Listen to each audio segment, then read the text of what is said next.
Are we live? Okay, we are live. Okay.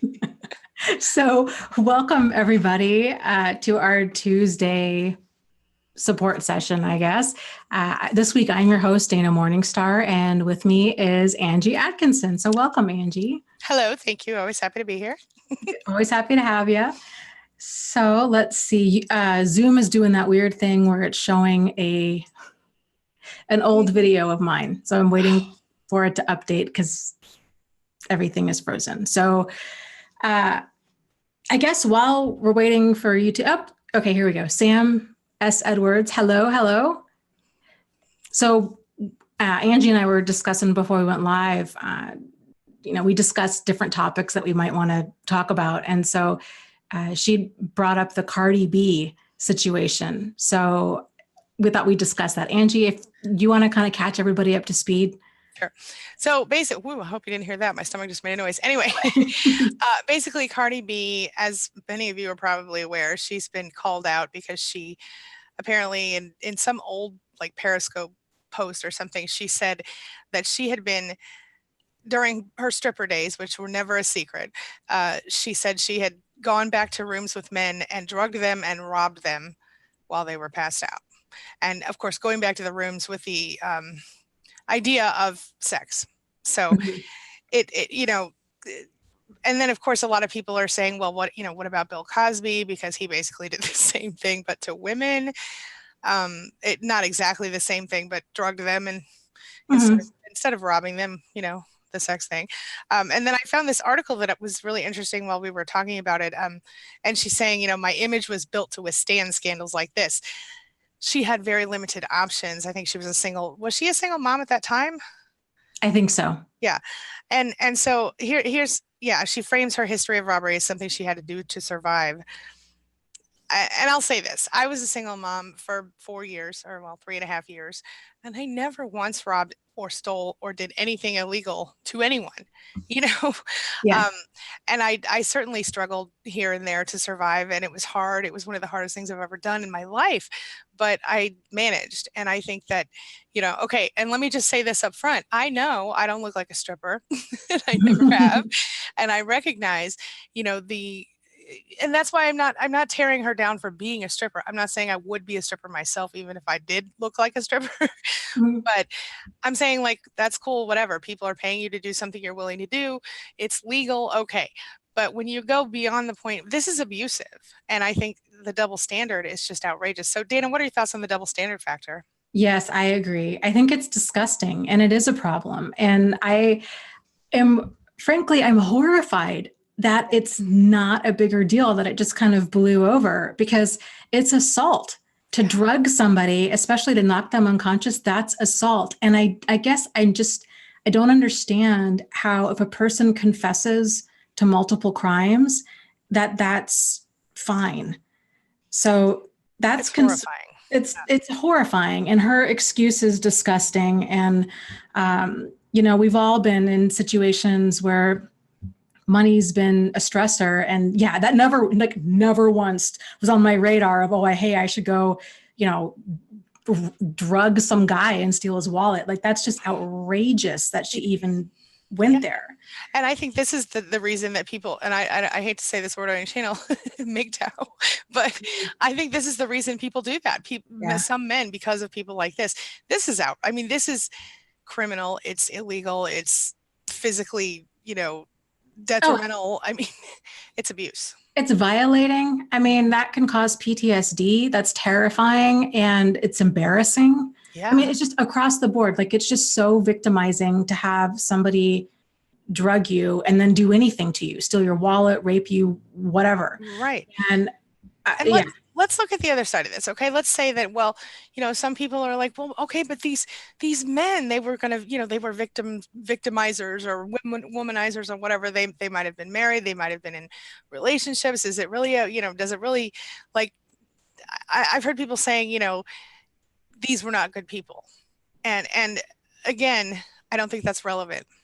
I think whatever they were doing, not my business at this point, but if she was using her sexuality, which I think it's clear that she was, to get them back to a room, drug them and steal from them, rob them. I mean, um, it's just, well, like you said, Dana, she should probably be in jail, Yeah, like you mentioned earlier. Yeah. I think it should be investigated. I mean, that's just bizarre to me. Like, I didn't know that you could do that. I didn't know that you could commit a whole bunch of crimes and then go online and then confess to them. And because it's in the past, it's just no big deal. Right. That's a new thing for me. So, wow. But yeah, anybody that's saying, oh, those guys somehow deserved it because they were at a strip club or they were, whatever. I completely disagree with that. I mean, it was consensual, And right? legal. And legal. And they, she was predatory. She lured them back. So, even if they were doing all kinds of squirrely stuff and even if like nobody drugging another person and then doing something to them is just not okay, period. Yep. Lawrence Bland says that's called her being stupid and ignorant. And I think that, I mean, I don't usually like to say that about women or anyone, but I think this is accurate. I think that's putting it mildly. Yeah. I mean, stupid and ignorant to me is kind of making poor decisions. Like, she was outright predatory. Yeah. And what really frustrates me is that as we were talking about this beforehand, we went to look at the news. What's the current thing with, Cardi B, what's going on? And like everything was about, oh, I'm doing this collab with this J-Lo and with this person. I'll be on getting this award and that thing. And then, and then we finally found the most recent thing about the situation. And basically, she justified it, and she's like, well, I can just do better now. She always, and people are saying she always sold herself as a hustler. This story won't hurt her, right? So this is basically, they're saying her brand makes it okay that she did this, the type of person she is, the type of public figure that she is, because she's kind of. Yeah. Oh, you froze up. I don't know. Can you hear me? And even really close friends who's highly intelligent. Hello. Yep. Now you're back. Yeah. Okay. Okay, good. All right. Anyway, one of my really close friends who is very intelligent, but who is like a big fan of the rap genre, kind of, and I think his interpretation is one that may be more common than we think. But he's like, I'm a fan of rap, and he said, all these other big rap stars talk about kicking in doors and robbing houses back in the day when they had to do that, or selling drugs or doing this or doing that. He's like, this is just another thing like that. And so I don't know if it's related to the rap culture or not, but I still, again, I don't think any of those things are okay, especially the kicking in doors and stuff. I mean, my house was broken into the Christmas. My oldest child, who's now 21, was a baby, his first Christmas. And I was traumatized. I still sleep with the TV on because of it, So, and that was like 20 years ago. So I'm just saying it's a really dangerous thing. Anyway. Yeah. And I do think, the fact that she is in kind of the whole rap culture, the street culture, that it does give it a pass. If she was a, classical harpist or into country music or, pop, kind of early Britney Spears, Disney-esque pop music, then I think it would ruin her career. But yeah, it's shocking. It really is. Well, let's hop over to the chat and see what's going on.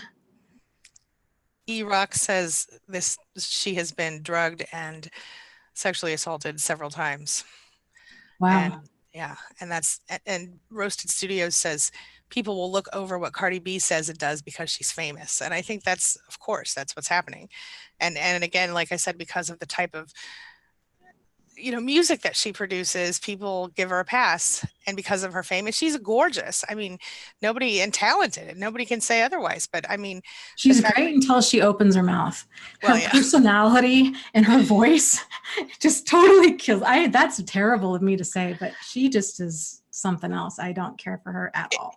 It's difficult, right? I mean, personally, I'm going to be really honest with you. I always felt like she, even before this, I mean, I never had anything against her personally, but I always felt like she was kind of a Nicki Minaj copy.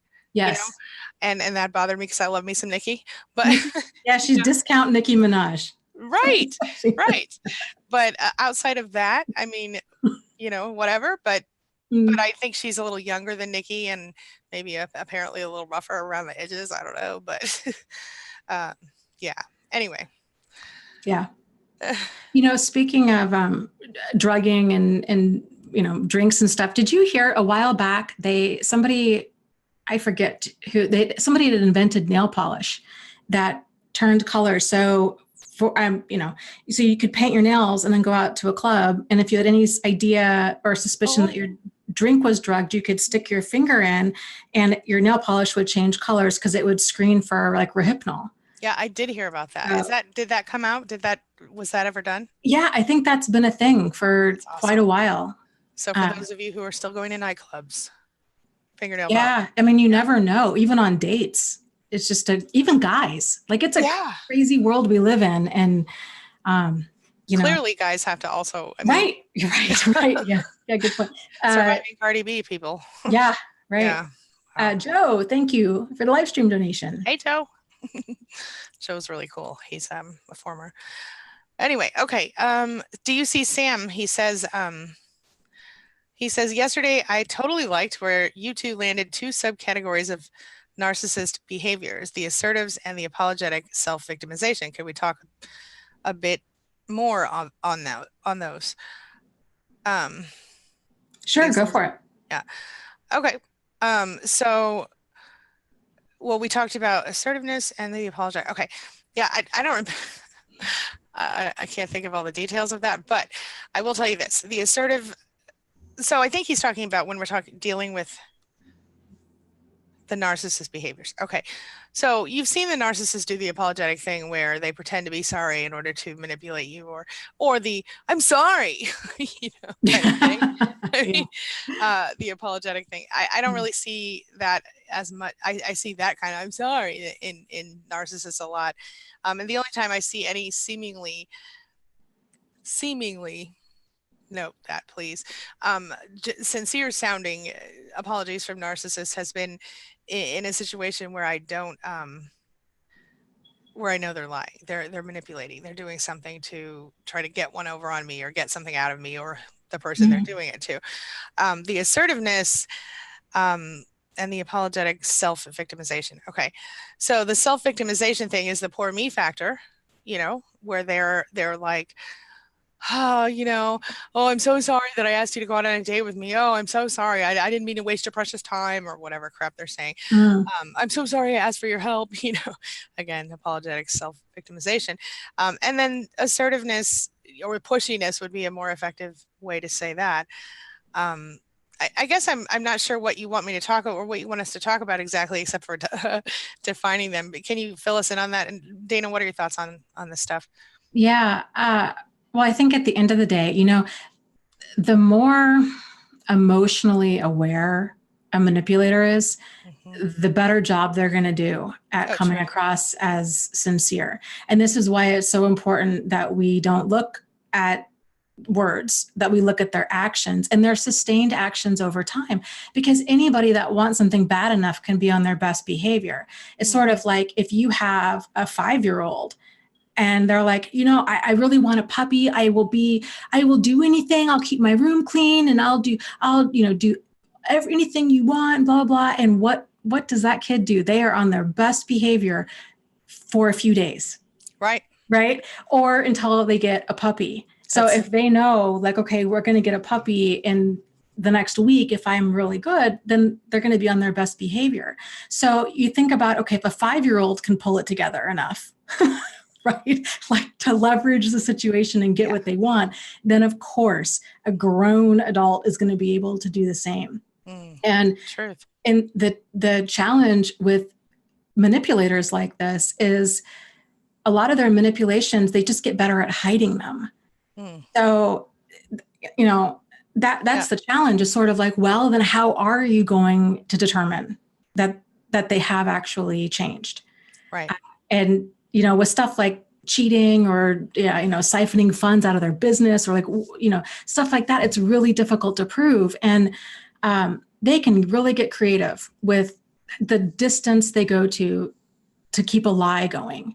I had a friend, I don't know if I told you this, Angie. I had a friend, this was years ago. I was married to a guy for 15 or so years. Mm-hmm. He had this long-standing pattern of cheating.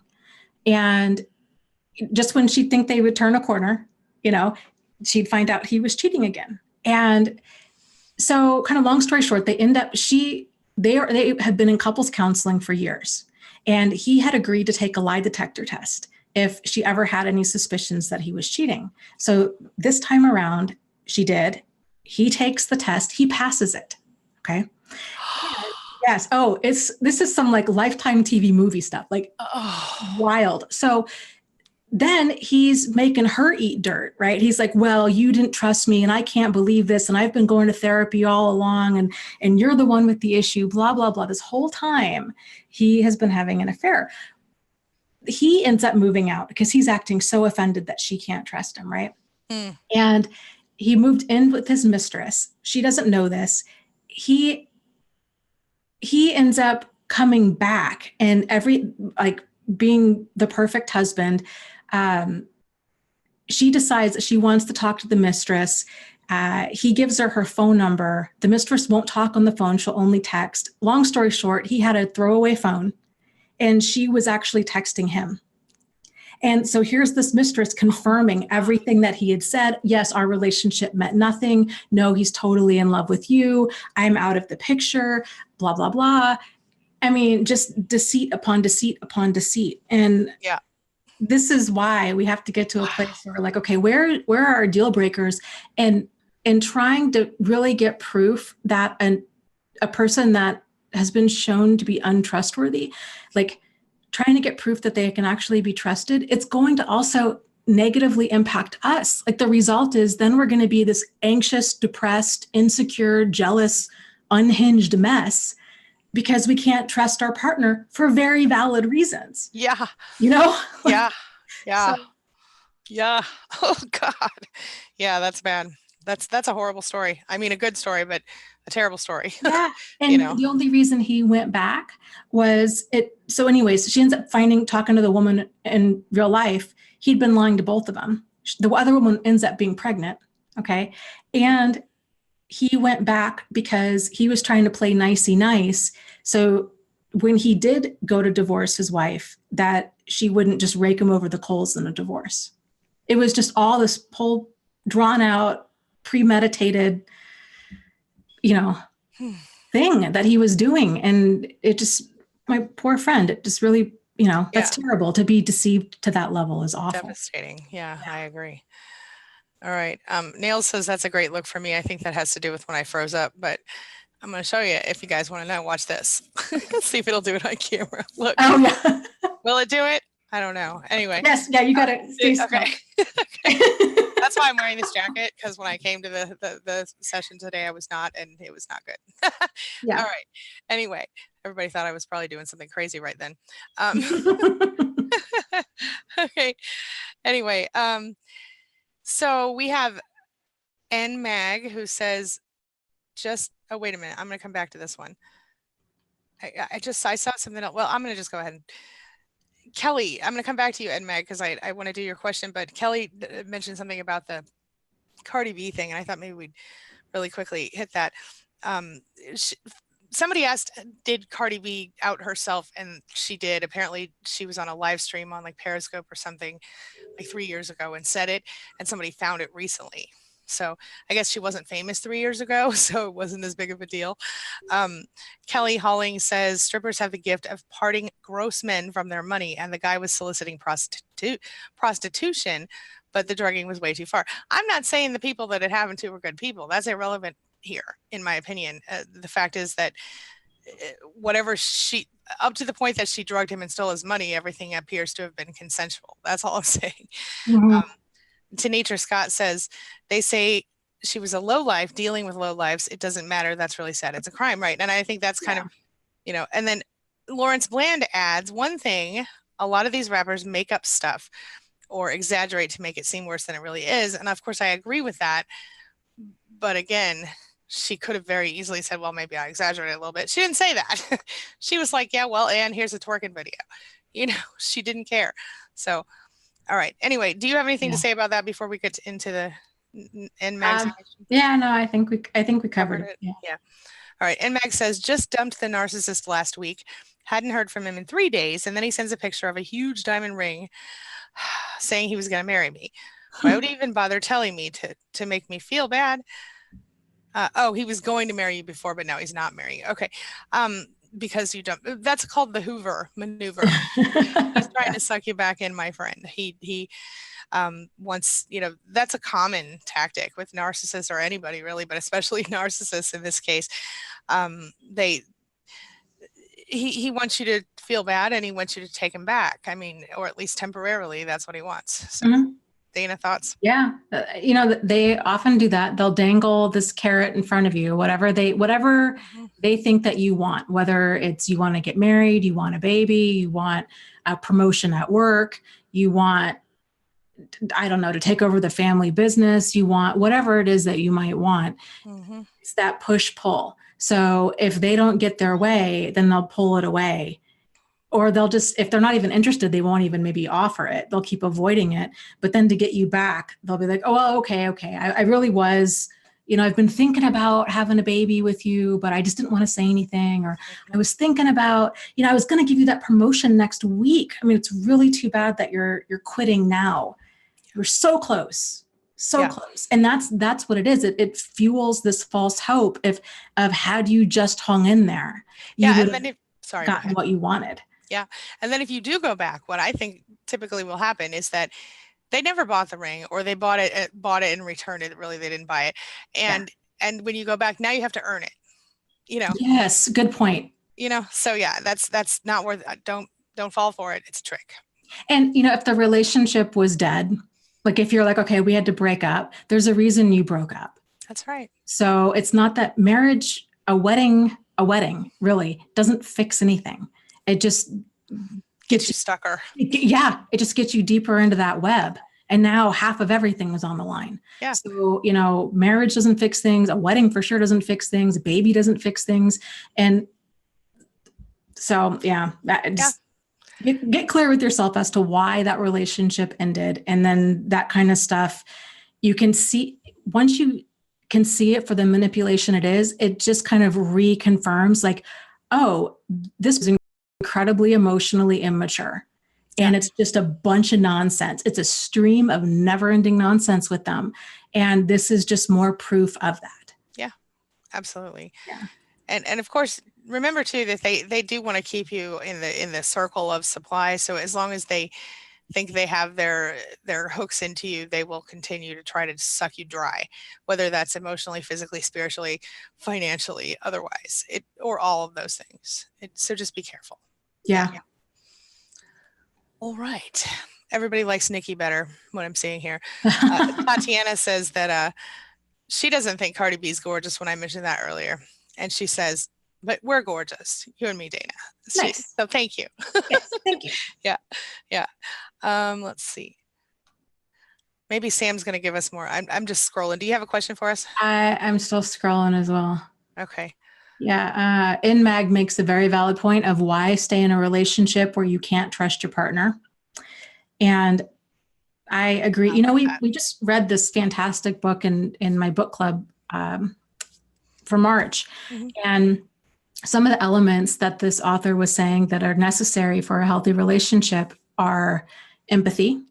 And actually, let me define this really quick, because you probably heard this too. Like there's a lot of, I don't know, kind of different definitions of empathy. I really liked how this author defined it. She had said, empathy isn't just being able to understand, to relate to the emotions of another person. It's to have those emotions actually resonate with you.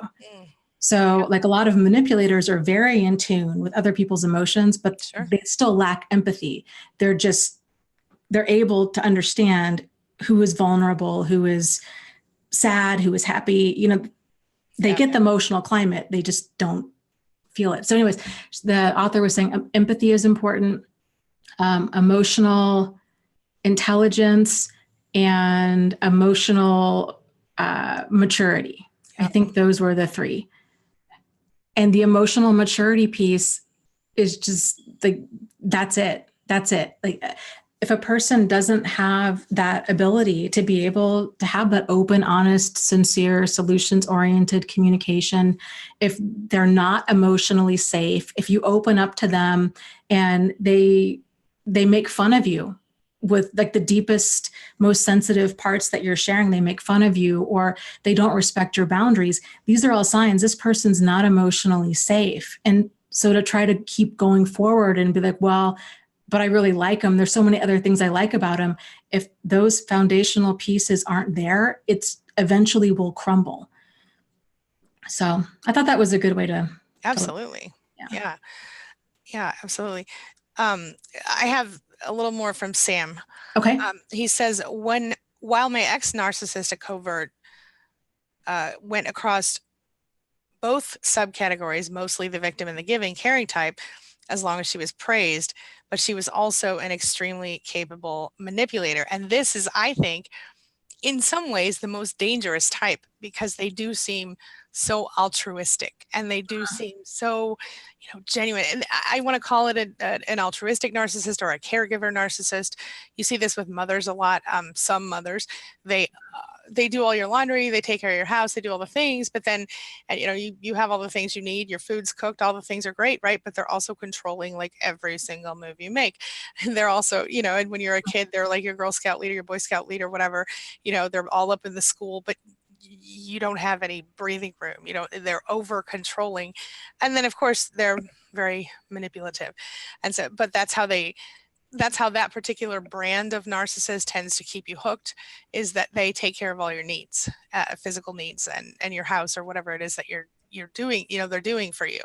And then it makes it very difficult because they never teach you, if you're their child, for example, how to do your own laundry, or they never teach you how to, do the things. And then if you are not their child, if you're their lover, their husband, their whatever, then, or even in some cases, their wife, if we're talking, either a LGBT, or we're talking about a male caregiver narcissist, which also exist, not as frequently, but exist, then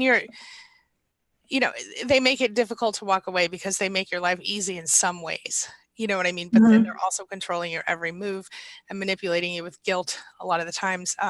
I do all these things for you. You should do this one thing for me, even though it's give me your liver or whatever, that kind of thing. I don't know. So I do see that a lot. And those are usually the more covert types, and they're the types that everybody thinks hung the moon. But in reality, they're just narcissists in disguise. What are your thoughts about that, Dana? Yeah, the whole good acts with strings attached. That can take a little while to see. I think unfortunately, a lot of these different behaviors, you almost have to experience them to understand how they can come across. Like talking about it's one thing, but actually experiencing it is a different thing. And so now that I'm aware of the gifts with strings, I had a neighbor who was like that. And it started off, subtle boundary pushes. And then she started, would buy little Christmas presents, but there was always some sort of favor right around the corner. And there was always this growing expectation. And I really had to just start distancing myself, not answering the door, that kind of stuff. Because it was controlling behavior masked as kindness. And it wasn't, it was just controlling behavior. So, terrible. And then sometimes, like the altruistic ones can really put up this great act in public, like Bill Cosby or like Mommy Dearest, the movie. Yes. Where they play the part of a wonderful spouse or a wonderful loving parent, not because they are that way, but because they love hearing, oh, you're so wonderful. I just love, you're so good with your children. I wish more women or men were like you, blah, blah, blah. And of course, the behind closed doors, they're very different. Or in the case of Camille Cosby, he wasn't different to her. It was just, he was just living that double life. So, yeah. And on that same note, I just thought of another really good example of this. And she had Munchausen by proxy, which I think is, anyway, it's definitely an attention seeking disorder. yeah. But Gypsy Rose Blanchard, her mother, Dee Dee Blanchard. I don't know if you guys are watching I think it's on Hulu right now. They're doing a little series. I did a video about it on my channel a little while back before the series, and like when the news was kind of new still, and I think they had done like an HBO special on her or something.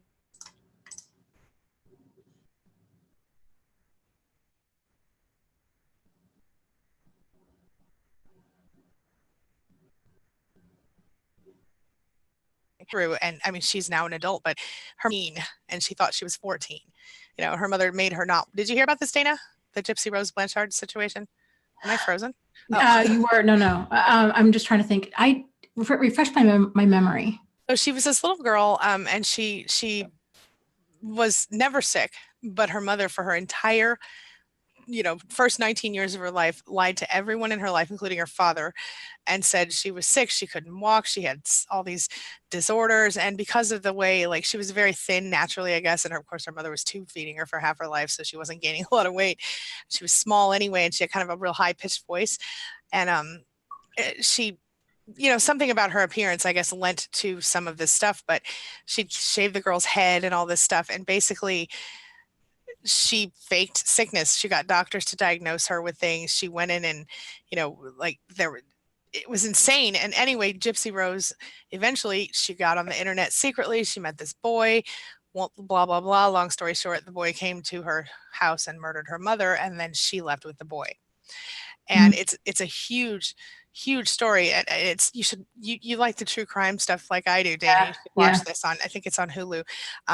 It's insane, but the woman, though, she was incredibly like loving. As far as anyone knew, she was just the best mom on the whole planet. They even got like some award, like, Variety Kids Award, Kid of the Year, Child of the Year, something like that. And they like were up on stage singing to each other. It's a true story. It's insane what this little girl had to go through and this young woman had to go through, because then when she's, when her mother was telling her she's, 12 or 13 or whatever, and she was really, 16 or 17 or 18 or whatever it was, she had all these normal, healthy feelings about wanting to be with boys, wanting to wear makeup. And her mother was like, oh, you're too young for all that, blah, blah, blah. So she was sneaking around on the internet. She was not allowed to walk, even though she could walk. And and I forgot to say, the reason they were getting all of this, the reason she was, they assumed that she was doing this besides for the attention, was because she was getting a lot of free stuff. She got a free house out of the deal. She got a free, like, all these free trips and met all these celebrities and did all this stuff. I mean, it was a big, huge thing. And several doctors actually started to question her diagnosis. And at one point she even told the doctor, my mom really needs me. And she wouldn't, it was just, the whole thing is just crazy. So that's horrible. Yeah. And scams and that kind of stuff, it's just a different level with the internet now.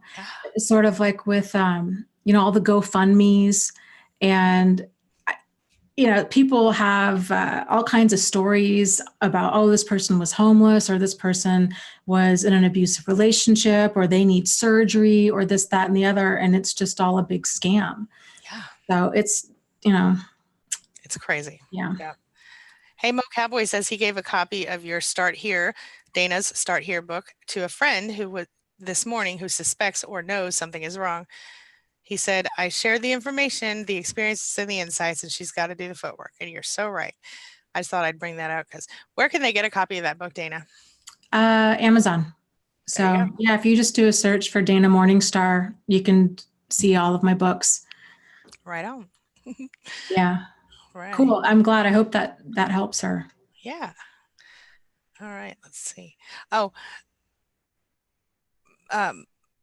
Mo Cowboy says, I now live by, if I think I need to hire a private investigator, I save the money and block the individual for dating. I think that's so smart.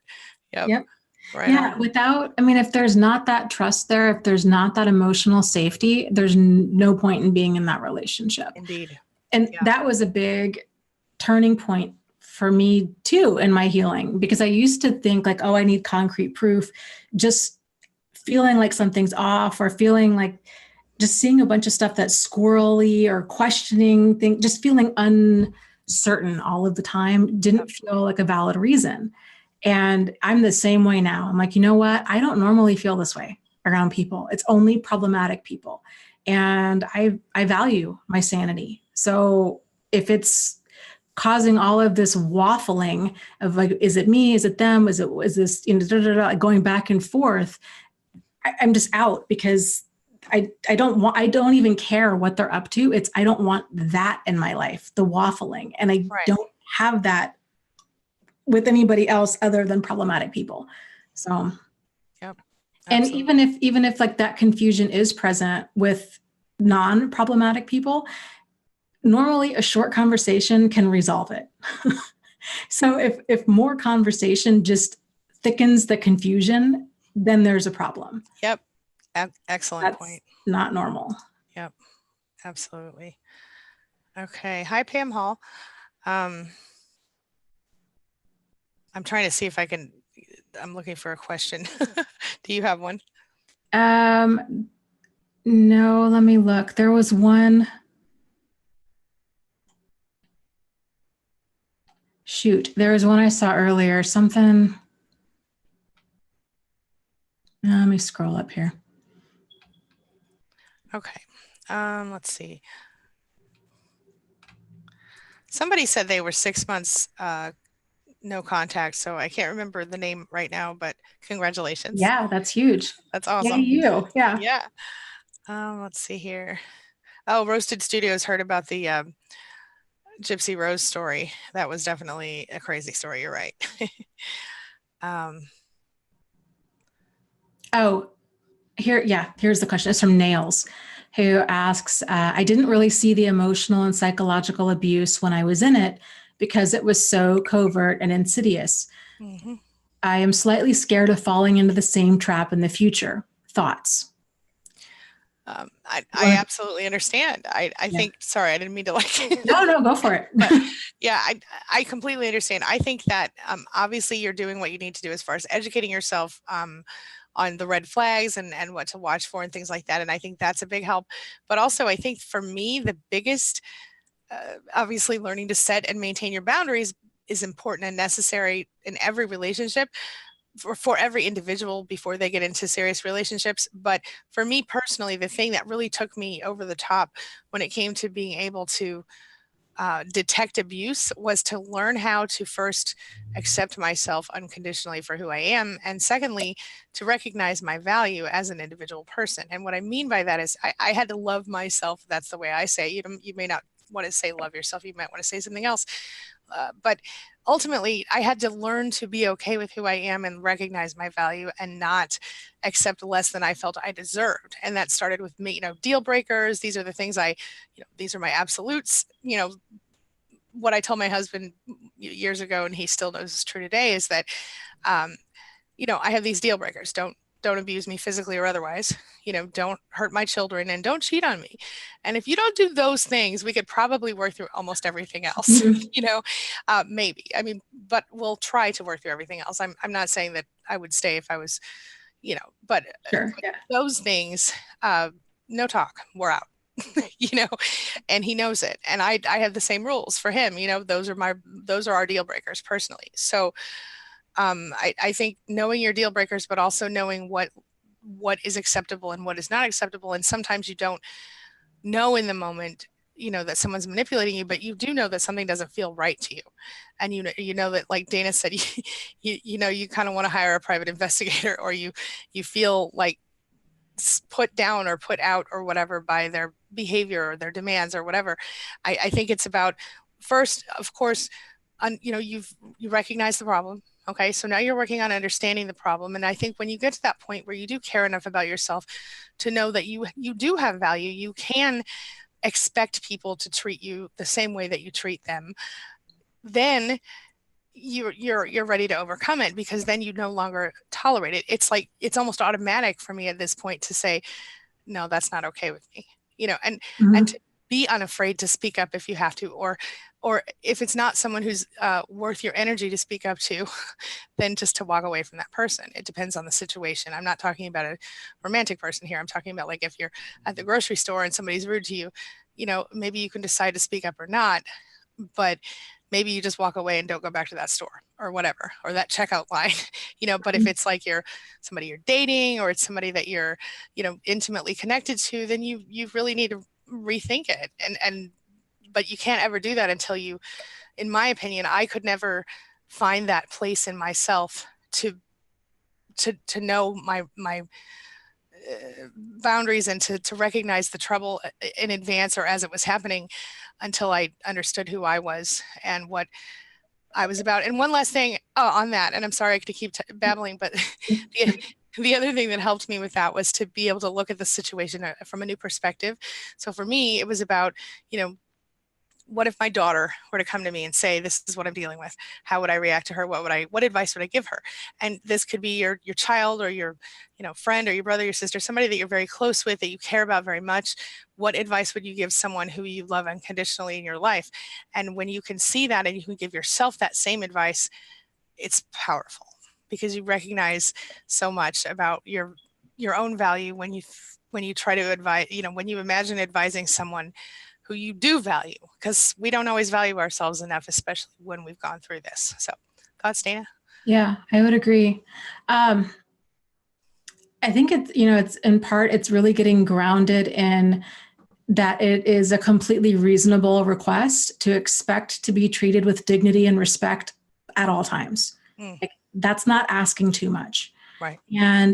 And also on the flip side of that, to realize that there's no excuse for a person to be abusive. And so I guess that's kind of like more extreme stuff. So like, we might justify behavior thinking, oh, they had a bad day, they had a bad childhood, they're stressed out, they didn't really mean it, it's their culture, they're just joking, what have you. But realizing it's okay if something's not okay with you, then it's not okay with you. That's right. It doesn't matter. It doesn't matter if that's how they are. If it's crossing a boundary with, so much of this is being able for two people to communicate where their boundaries are, and for either person to respect that. So if they have the kind of sense of humor where they tease you about things and you're not okay with that, it's okay for you to not be okay with it. It doesn't mean that you're too sensitive. Yeah. And, normally most emotionally mature people are fine with that. They're like, oh, wow, I didn't mean to cross a line. Sorry, I won't go there again. It's also realizing when somebody's crossed a boundary with you, and in those more subtle ways, because that's what makes that emotional and psychological abuse so insidious, is because it's easy to gloss over. It's the little, behavior that's diminishing, defining, degrading, like name calling, silent treatment, withholding sex or communication, or if it's punishing, if it's, just manipulative, like there's not honesty there, these kinds of things, any of that stuff is a problem. And it's so important for there to be a relationship has to have effective communication in order for it to work. And so if there is not that ability for situations to be effectively resolved, it's somebody else is just planting their flag in the sand, and they just won't budge, and they don't care if it upsets you, they don't care if it hurts your feelings, they're just not apologetic. You can't, it's impossible to have a relationship with a person like that. That's right. So yeah, I think to recap, getting really grounded in yourself, that it's reasonable to expect to be treated with dignity and respect, to get in tune with yourself enough to know when you're being treated in a way that you are not okay with. And then the third thing would be knowing how to handle that when that happens.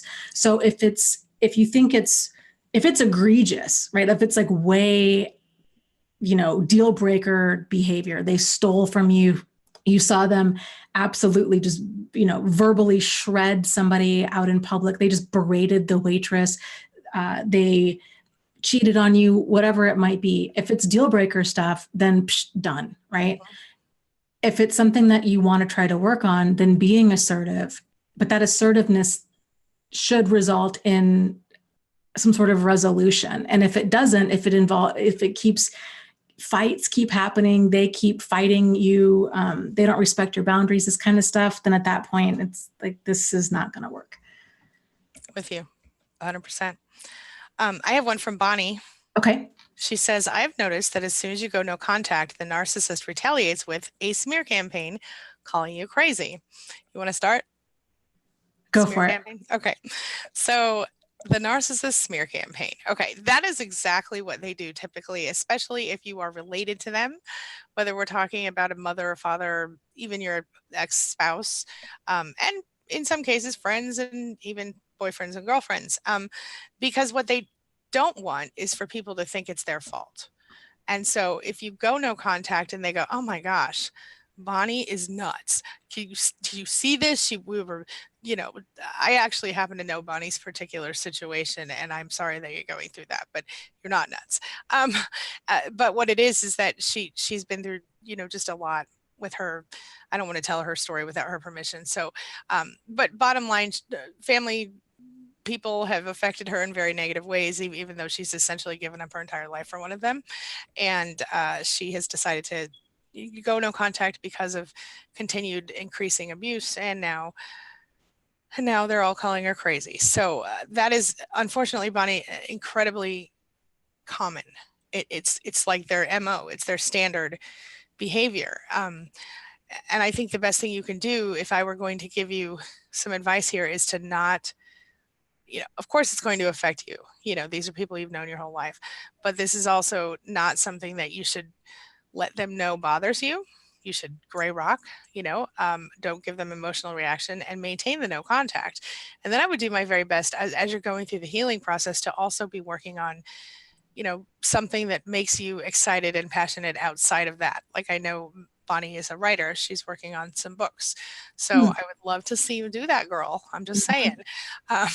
But outside of that, the smear campaign is common. Is where somebody, they'll call you crazy, or they'll, make up outrageous lies about you, or both, and tell everybody who will listen. And then you are left to defend yourself against something that obviously isn't true, or that is a projection on you of their behavior or whatever. And they tell so many people that you don't even know, what do you, if you deny it loudly, then you're being crazy, like they said, and sometimes they'll even say, well, she's going to say this, but here's really the truth. And so they kind of preload people to think, that there is in fact something wrong with you, and that whatever you say will basically be used against you in a court of opinion. So I say nothing or say very little. And the only thing I would ever say to anyone who, somebody close to you who you believe would be on your side or should be on your side, I would say to them, if you think that I did that, then or you don't know me very well, and then let it go. What are your thoughts, Dana? I love that. I think that's a great way to kind of just take the wind out of their sails. Of, it's outrageous that you would believe anything along those lines. Like, it just shows me that you don't know me. So, Yeah.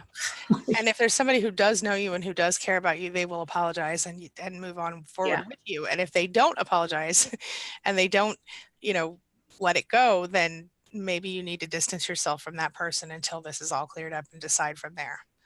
Yep. I agree. Here's a comment from Nails again, who says, awesome ladies, thank you for your insightful responses. I got yelled at work yesterday, and I'm debating on the best way to handle it. So my 2 cents on that is, again, it's okay for your boss to be, or a coworker to be upset, to be frustrated, to be angry, to have an issue with you, but there's a line, and that line is dignity and respect. It's not okay for them to yell at you. It's not okay to call names, or to cuss at you, or to become intimidating, or any of that stuff. So it's not, again, like, that's just the basics of adult behavior. So, however, with that said, I guess it depends on how much it would potentially, I guess it depends on who yelled at you, and how much of a boat it would rock if you were to address it. So I think if it were me, and if I normally had a pretty decent relationship with my supervisor, or I guess even if I didn't, I would probably just say, you know what, yesterday, some things were said. I just want you to know I really just didn't appreciate being yelled at, and that, I enjoy my job here, I don't know, fill in whatever is accurate. I really enjoy my job here. There's a lot of things I like about working here. But I just, that's my line. And it's okay if you have an issue with me or with my work, please bring it up. Please don't wait until it gets to that point that you get so frustrated that you need to yell at me. Mm. Like, let's talk about this earlier. Mm-hmm. If it's another coworker, then I would just say to your boss, we need to work this out, because that's not okay with me. And if you're in a place that's big enough that they have a HR department, it's not okay for somebody to create an intimidating work environment. Hostile work environment. Use that Yeah. term. Yeah. Yeah. Say Yep. those words to your HR department. I'm telling you, they'll stop it right away. Yep. It's a legal issue. Yeah. It Sorry. is. And if it is somebody else, I would try next time, if there is any confrontation or whatever might have happened, I would try to have some sort of witness to your experience. So if they're being really nasty to you, try to get it in an email, try to have this conversation or any interaction with them, like, in the break room or by the front desk. So there's other people that if push comes to shove, it's not just he said, she said kind of stuff. Absolutely. I'm with you 100%. I don't even really have a whole bunch of things to add to that. Okay. Yeah, that's really, it's really, yeah, because keep your calm. I'll tell you something. I accidentally watched, this is kind of related actually. I accidentally watched a video, and I wish I could think of the creator's name, but anyway, this young lady, very pretty, I'm guessing 20 something. Mhm. She was talking about something that happened in her apartment building.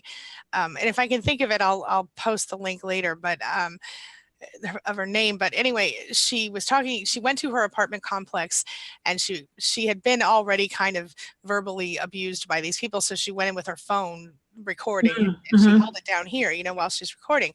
And so you could see her face and not them. She didn't put them on camera, but you could hear them.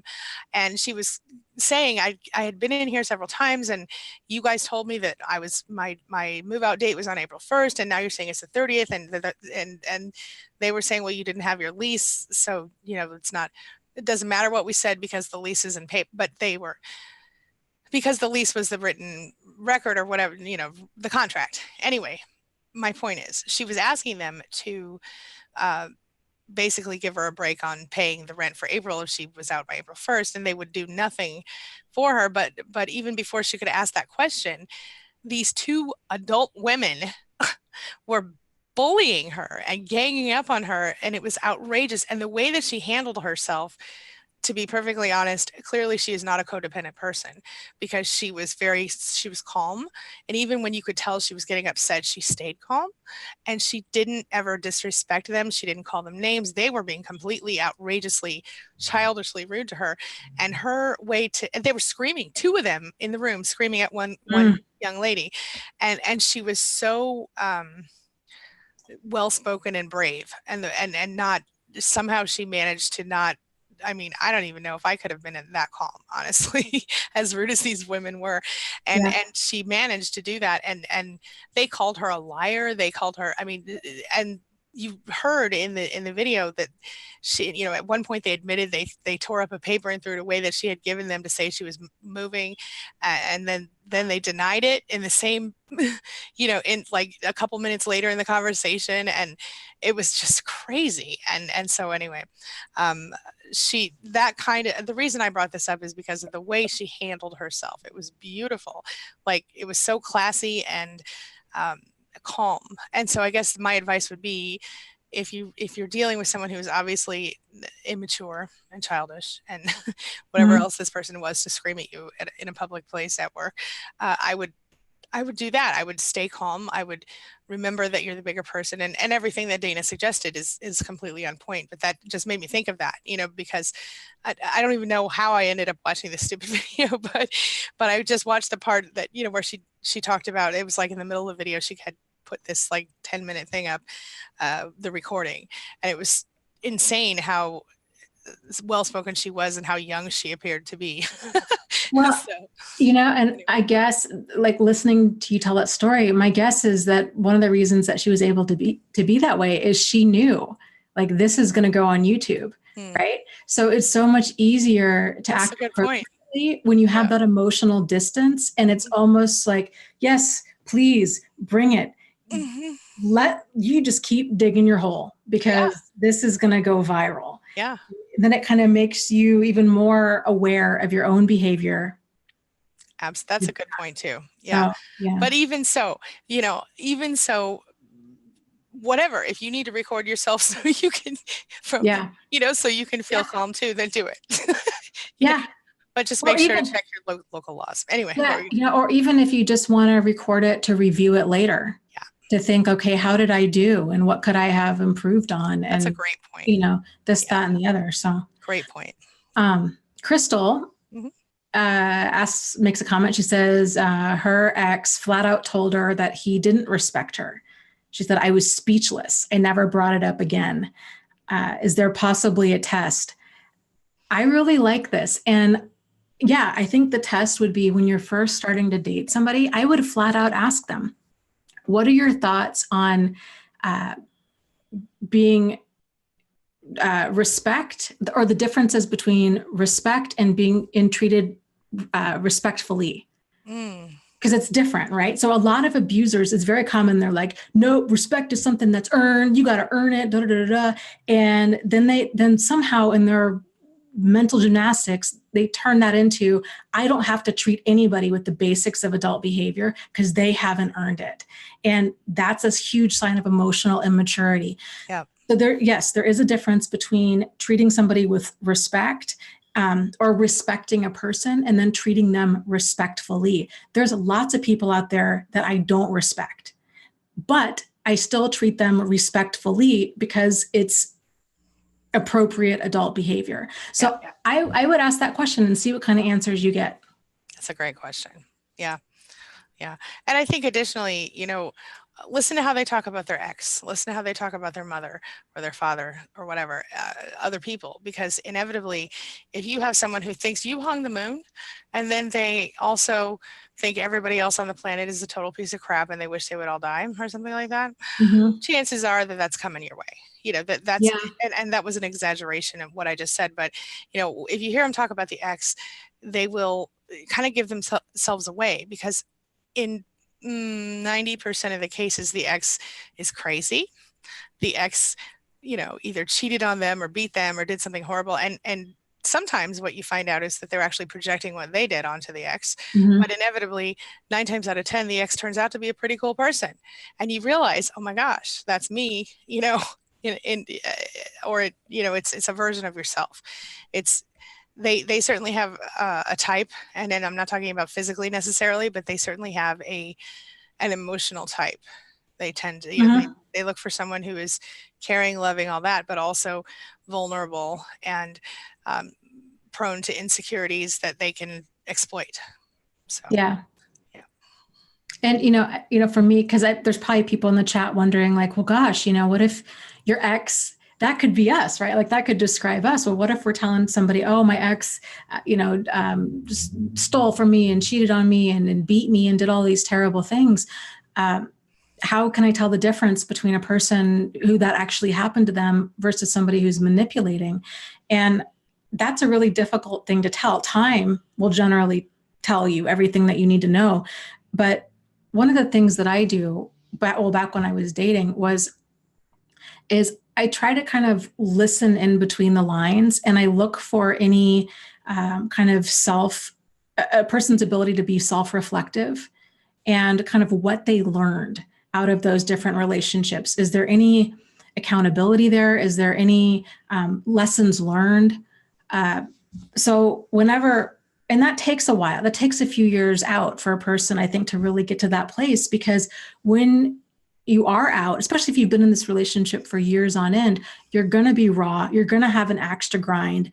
You're going to be really angry, and there's not going to be anything else other than feeling incredibly victimized. And that's normal. But down the road, it tends to be, you know what, I learned that I need to trust my gut, that I am not going to put up with squirrely behavior, that dignity and respect is my new line in the sand, that I matter and that I have value. There's lots of things that we can squeeze out of these different dynamics. So, yeah. Absolutely. Yeah. This is, I don't know if you want to talk about this today or not, Dana, but I want to bring up this.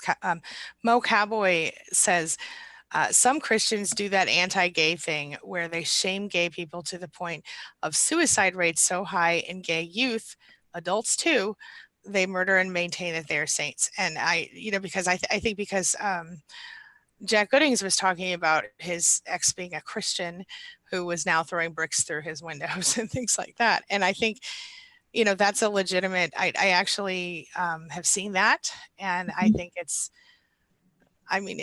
disgusts me. In fact, I don't know if this is not appropriate, Dana, tell me to shut it. But I got this email from this person who you might have heard of, and I'm not going to say the name because I don't want to further their disgusting message, but they were asking me to basically promote a video that they had. They wanted me to talk about their video. And so I kind of looked at the video, and the first thing I saw in the video was that it was an anti-gay video. And the next thing I saw in their video was that they were talking about people of color and not in a good way. And I was like, who do they think they're talking to? Like, have they not? So then I even said, I think you may have mistaken me for someone else. Yeah. Because this is not anything I would ever even consider talking about in this way, in the way that you're talking about. And they actually back and forth harassed me. I don't even know why I responded each time. I responded a few times and then finally stopped, where they were like, well, but they were trying to say that gay equals a word I'm probably not going to say right now because I don't want to get dated and demonetized for this video, but something to do with children. And that's all I'm going to say. And that's not true. And as I looked further into this person's platform, I was horrified and disgusted. And I thought, you got to be kidding me. It went so far. And anyway, my point is, there are people, and whether we're talking about, race or sex or sexuality or whatever, there are people who will use their religion to condemn others and who will use their religion to judge people in their mind in a justified manner.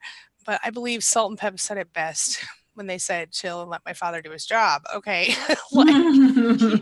Meaning their God thing. But I don't like that. And that is one of the things that turns me off of organized religion sometimes. Not that totally. 99% That's of extreme. them aren't that way, but yeah. And frankly, I always have to wonder, because 9 times out of 10, the people that are so homophobic, they turn out they've got gay porn, they've got, you know what I mean? They're having a gay relationship. So a lot of that stuff I think is just their own defense mechanisms of they don't want to be gay. And so they're the other way. They're just lashing out about it. When in the 90s, I don't know if you guys remember, there was a young man who was killed in Cheyenne, Wyoming, by the name of Matthew Shepard. And it was the first real kind of gay hate crime. I heard about that. Yeah. Yes. And it's horrible. So I had lived in Fort Collins at the time. And so he was brought to our hospital and he died there. And so PFLAG and all in Westboro Baptist Church, everybody came to our town. And it was one of the best things I've seen in my life. So it was very interesting. So the Westboro Baptist Church had all these signs that said, God hates fags. I've seen those. And it's disgusting. And PFLAG, so they were so cool. They had this one sign that they stood right next to the person and it said, God hates, ? Yeah. And I just thought, that's a really great response to that. So, it really is. Yeah, it's just that kind of stuff. It's not God. It's people's own egos and insecurities shining through. But I just don't think that God and hate and ugliness go hand in hand. I agree. I got goosebumps when you said, that it said God hates ? Because I think Yeah. that's a valid point. And I just have to say, related to that and unrelated to anything else right now, I love it when I don't know which motorcycle group it is, but there's a group of motorcycle people who Mhm. ride motorcycles. That's a lame way to say it, who will go to funerals of soldiers and other people that Westboro wants to attack, and they will actually line up and protect the family and the mourners so that they can't, see the signs or hear them, screaming. And that's a whole other day, a whole other story. That's a terrible, disgusting group. It's infuriating. I've come across them twice. The second time was at a military funeral. Mm. My ex was Air Force, and one of the guys had died. And here's this guy's pregnant fiance. She's probably, I don't know, 24, and her husband died, and having to go through all that. And you've got Westboro Baptist Church protesting. It just was so, I'm like, seriously, what is wrong with you people? There's just no respect whatsoever. It's just, yeah. And I think it's offensive to other Baptists, to actual Baptists, right? To call themselves that, because most Baptists are not like that. That's disgusting and horrible. And I can't even, I literally see no value in that whole, like, I know. It's like, how do you even get to that point with your beliefs that you would think that that's okay? Not okay. Yeah. There was another comment in here.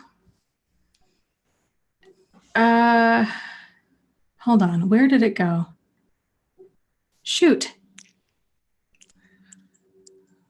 Oh, I got to say this from while you're looking. Okay. Mo Cowboy says, one of my favorite memes says something like, live your life so Westboro will picket your funeral. Yes. Because really, don't they seem to go after the decent people? I mean, yes. How are you going to go after a soldier? Anyway. Yes. Yeah. I can't find the question, which is so weird because I had my screen frozen on it. So I apologize. But the gist of it was something along the lines of this person was triggered, and they said something because they were triggered. The other person became kind of distant and passive. And then so this person wanted to know, were they being toxic? What was the problem in this situation? And so I just wanted to throw in my 2 cents. I think kind of expected basics of adult behavior is that Pia Melody would say, the ability for us to share our reality moderately. So it's okay for us to be triggered. That's just going to happen. But if we're blurting it out, if we become attacking or defensive, that kind of stuff, then that can become a problem. Because also other people don't know where triggers are for any of us, just like they don't know where our boundaries are. So, and even if they do, a lot of other people, because it's not them, there's a very solid chance they're not going to respond to whatever we say about that in a way that we really need them to. Mm-hmm. So if it's a person that's kind of near and dear to you, I guess I would say, is so difficult when you're triggered. I get it. We have to be able to have the self-restraint to calm ourselves down and realize that this is our trigger, and then to engage in a more moderate way. And then also, I think to also have kind of the expectation that they may or may not handle this the way that we need them to. But if they are a near and dear person into our life, this might be a conversation that we can bring up later on and just say, and of course, this is all, I'm missing a lot of context here. So it depends on what they said, right? But to bring it up later on and to say, okay, you know what? I feel like if we're going to be friends or if we're going to be in a relationship, this is just something for me that is a big deal. For example, my thing is if somebody knocks on the door, or like Travis and I go round and round with this, to look before you open the door.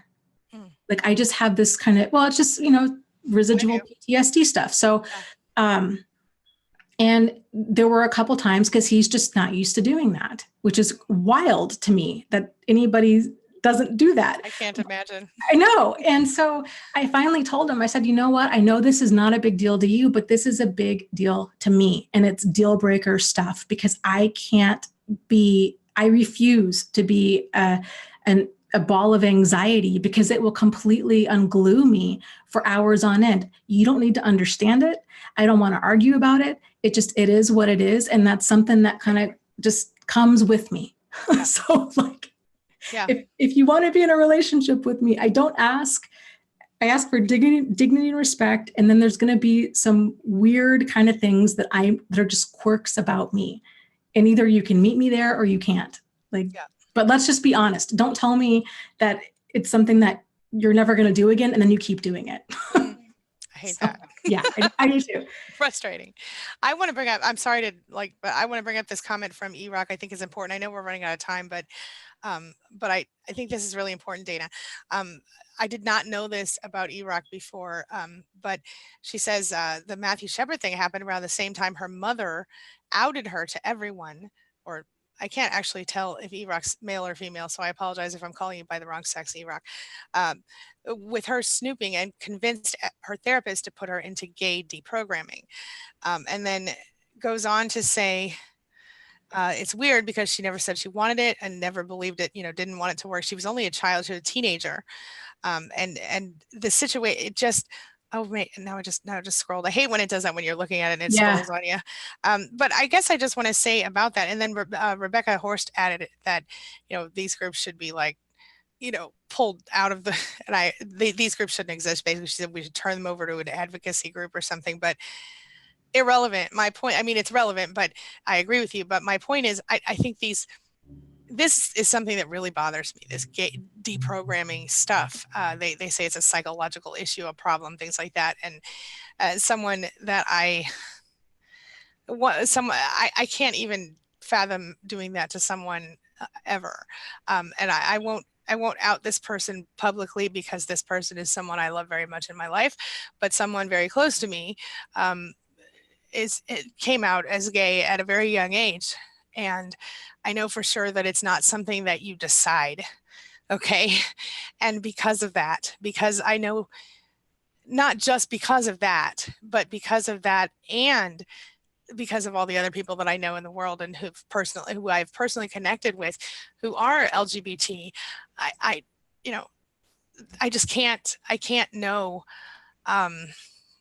believe that anyone would ever think it's something that you choose, first of all, because like a lot of the adults who I've spoken to about it, who are of my generation and a little older, it wasn't so accepted at that time. When we were younger, it was kind of still new and different. And now it's much more accepted. So this young person in my life who came out, it's not such a big deal for this person, but 25 years ago, it would have been a huge deal, and it would have been a thing that, but even now today, they're still sending people off to camp, Yeah. It's disgusting. It is. I don't know how that's not child abuse. I think it should be considered child abuse. As it should be, and yeah. How is it not? Right. How is it not? I guess my thing too is, even if homosexuality was a choice, if you have two, people who love each other, consensual, right? Like two adult people that are in a consensual relationship and they're not hurting anybody, right? Like, then it doesn't matter. Yeah. So but then the other thing, when people say, oh, well, it's just not natural, blah, blah. It's like, well, then I think we can go look at nature, right? Like, let's look at nature. And there's quite a few different species out there where there's homosexuality or bisexuality in a wide variety of species. That's for a wide variety of reasons. So it's like, well, actually, this is natural. We're just really uncomfortable with it. Right. It's not right. Yeah. Right. And I think part of that is because of, I'll tell you, there are, I can't remember the verse, but there is some verse in like Leviticus where they say, like, depending on the version you have, the one that I grew up with was the Good News Bible, which is just a more modern translation. And it was, it said something like, man shall not lay with another man. God hates that. It was like Leviticus 3:14 or something. I can't believe I remember that. But that is like the only, there are things in that book that say you shouldn't be gay. But that book was written thousands of years ago by people, by men who, may or may not have been inspired by God, but I think most rational people will tell you that there are things in that book that were, specific to that society and that time in the world. And I don't know. I just can't believe somebody's born a certain way. And then it would almost be like, I'm gonna have to send you to camp because, you're white or whatever. Yeah. Or short. Or short, right? Like we're gonna stretch you. Or you're not feminine enough. Oh yeah, I mean, you need to go to finishing school and you need to behave a certain way because you're not okay the way you are. Exactly. Yeah, the different passages in the Bible that people cite, I really think it has to be taken within the context of the time. Yes. You're talking the Middle East, and we're in the year 2019, and they're not. I wouldn't say that they're a progressive culture. So I would imagine 2019 years ago, things were very different. So I would imagine that long ago, homosexuality was more kind of was more along the lines of just debaucherous behavior. Yeah. So Yeah. You're right. I and wanted to still get stoned. There was a big thing the other day about people getting stoned, that they're passing a law. You can get stoned for committing adultery or homosexuality. And I forget in what country. Yeah. I mean, it's like, what year are we living in? It's just outrageous. Yeah, I know. Marina brought up a good point that I wanted to share with you because I am also left-handed. Left-handed people, we were the devil back in the day. I mean, look, I am 44. Don't judge me. I'm 44. And when I started first grade in 1981, 1982, something like that, I had a teacher, Mrs. Clark, who tried to make me write with my right hand in 1981 or something, or 82. And I'm thinking to myself, like, I told her, no, I'm left-handed. It's okay. I'm left-handed. And no, that's not right. Nobody's left-handed.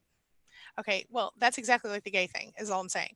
It's the LGBT thing, except for what hand you, that's a really good point that Marina brought, that being left-handed, because that really was a thing. They really did. And it happened to me personally. They actually tried to make me write with my right hand. I can now. Thank you. But it's not natural for me. And I'm still, even doing my fidget spinner with my left hand. Yeah. And Rebecca makes a comment about, there's so many just LGBTQ plus people who aren't even having sexual relationships, and they try to come out finding a supportive community to replace the lost family and friends. And I think that even speaks to survivors of abuse. I mean, that's so common, where you go through something that's just not understood by other people. And then you're like, wow, I feel all alone. I'm kind of on this island alone. And we used to joke over on my channel when people would say things like this, like, I have no family, I have no friends, that it's like, okay, then we need to start cultivating our own support group. So, okay, if we lost a lot of family that just doesn't understand this, then we can start seeking out people. And we were having a great time with it. We were kind of writing up or thinking up different like want ads that we would place, like in search. We are currently accepting applications for the really outrageous uncle who always gets drunk every Thanksgiving. We're also looking for like, what are the roles that you're trying to fill? Like, I'm also looking for the very kindly grandmother who bakes cookies on a regular basis. Can I get one of those? If that's you. Like, let me know. That's great. I love that. Wow. Yeah, sometimes you just got to make your own tribe. You do. Oh, I totally agree with that. Yeah. And that's an interesting point. There are so many different, I'm sorry, I was just got distracted by a comment. Mo Cowboy's into the stretching camps. He said that was really a thing in the dark ages. They called it a rack. Anyway, I was going to say something relevant to what you said, and I'm so sorry. I have no idea what I was going to say. But anyway, I feel like there are so many actual problems in the world that when people want to tear apart the somebody who's gay or left-handed or whatever the problem is this year, you know what I mean? Yeah. It's almost adding drama where none is required, like the stretching camps, even stretching I camp. know, it's so weird. It's weird to think about, like, it's weird to think about where this next generation is going to go, Hmm. or two different generations. Like I think about my grandmother who lived to be, I think, 97, and how much she saw in her lifetime. And you think, wow, okay. And for us, Angie, like being in our 40s, it's like technology is just accelerating. And you think, man, what are we going to see in like the next 50 years? That's just going to be wild to watch all this unfold. And it's kind of exciting.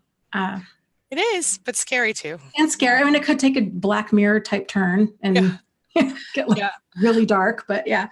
I mean, I think about the first time I ever called anybody from a car.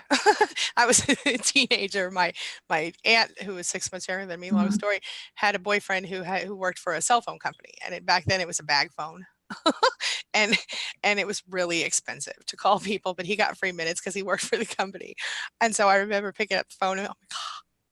And I call, and I don't even know who I called, but I said, guess where I'm calling you from? And it was like such a huge deal. You know what I mean? And to imagine that not only, I mean, I remember before the cordless phone was a thing at least in my world. But I mean, remember the cordless phone with the big. Oh, girl, yes. So I remember that moment. It was such a big deal. And oh my gosh, you called me from a car. Oh my God, it was such a big thing to even imagine that you could be calling a person from a moving car, and, so I think the idea being, if you think about where we were just 25 years ago, 30 years ago, and where we are today, my gosh, I can't imagine. Look, it's here right now, my phone. I can't imagine not having it with me all the time. Oh, I know. Yeah.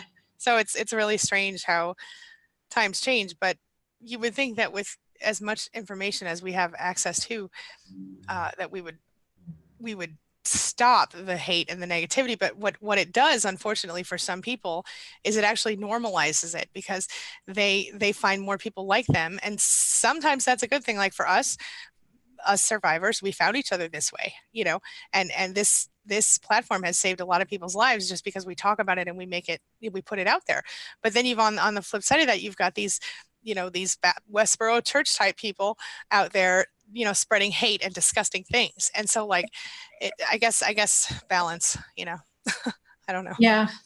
I agree. Real quick, there was a question, I can't find it. Adela was trying to get a question seen, it looks like, but I scrolled up and down, I don't see it. Oh, let me see if I can find it. How do you spell it? ADE? ADELA. I think she deleted it. Let me double check. Yeah, no, it looks like her stuff's she deleted it. Some of it was deleted, but okay. Is there more? I don't know. So Adela, if you're still here and if you have a question, we'll try to squeeze it in before we go. Yep. I'm going to keep looking really quick because I'm doing the search function with her name. Somebody asked her to wait, not delete next time, but I guess she's anxious to have people see it. The question. But I don't see anything that's current unless she just recently. Oh. Okay. Yeah. Okay. Yeah. I'm not sure what all. Sorry, Adela. We would be happy to answer it if we knew what you needed. Let me see if anybody maybe repost it really quick. Does anybody know what Adela needed? I think Jack Lumen was back and forth with her. Oh, okay. She's in timeout. Oh, okay. All right. Thank you. All right. Yeah. Pam, I appreciate your support, and I agree with you that the hate group thing is, yeah. Anyway, okay. Any other questions you want to pick up before we go? I think that's it. Oh, hold on. Apparently she called me a racist. That's what Nail says. If you guys knew who I am and who my friends are and where I live, you would not call me a racist. That's all I'm going to say. Also, I think you just made it. I mean, you've made it clear. I think, again, anybody that knows you knows that you're totally the opposite of that. Yeah. Yeah. Yeah. And also, yeah, no, my family is Jewish, and I mean, not religiously, but blood wise, and that's irrelevant. But I'm just saying, I'm not just a regular white girl, but irrelevant because I that's all I'm going to say. I don't have to prove myself. Go ahead. People who know me know. See, there, I did it. If you know me, you know better. All right. Yeah. Wow. Okay. Exactly. Well, okay. Do you- Thank you guys. You know me and trust me enough to understand that. Thank you for yes, that. Thank you. yes. All Well, right. I guess let's just wrap it up. And you guys, we do this every Tuesday around 1:30 p.m. Eastern Standard Time. We alternate channels. So next week we'll be over on Angie's channel. So Angie Atkinson, across the internet, you can find her. So thank you for joining us. Thank you for the questions. Thank you, Angie, for being here. And see you next week. Thank you. And Okay. Laura, you made a good point. You can be just a regular white girl and not be racist. All right. I'll see you guys next week. Thanks, Okay. Dana. Okay. Bye. All right. Bye. Wow.